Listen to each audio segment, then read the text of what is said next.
দেখাচ্ছে আপনি সেটা এমন একজন নারী যিনি কিনা আপনাকে কেউ একজন লাগাইতে চায়, আপনি সেইটা পোস্ট করেন ফেসবুকে, মানুষকে জানান আপনাকে লাগাইতে চায়। সেটা এটা আমার কি কোনো ভদ্র মানুষ সেটা আমার অপরাধ? হ্যাঁ? সেটা আমার অপরাধ? না না, ওইটা আপনার অপরাধ হবে কেন? তাহলে যে এই বাজে কথাটা বলেছে তার অপরাধ, নাকি হচ্ছে যে এই বাজে কথাটা প্রকাশ করেছে তার অপরাধ আপনার দৃষ্টিতে কি? আপনি যদি নাকি কোনো একটা ছেলেকে 35 মিনিট, 31 মিনিট, 32 মিনিট ভিডিও কলে কথা বলার পরে আমি ভিডিও কলে কথা বলি নাই তার সাথে, আমি কোনোদিন তার সাথে ভিডিও কলে কথা বলি নাই।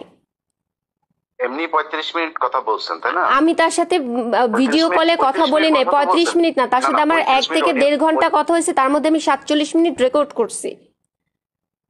আচ্ছা, সেটাই তো, 1 থেকে 1.5 ঘন্টা আপনি কথা বলেন একজন ছেলের সাথে। একজন ছেলের সাথে না, সে আমার কমরেড, আমার পার্টির একজন লোক, তার সাথে আমার পলিটিক্যাল কথা বলতে হয়। আপনার সাথে তো আমি কথা বলতেছি, তার মানে কি আপনি আপনার আর আমার মধ্যে কোনো খারাপ কিছু?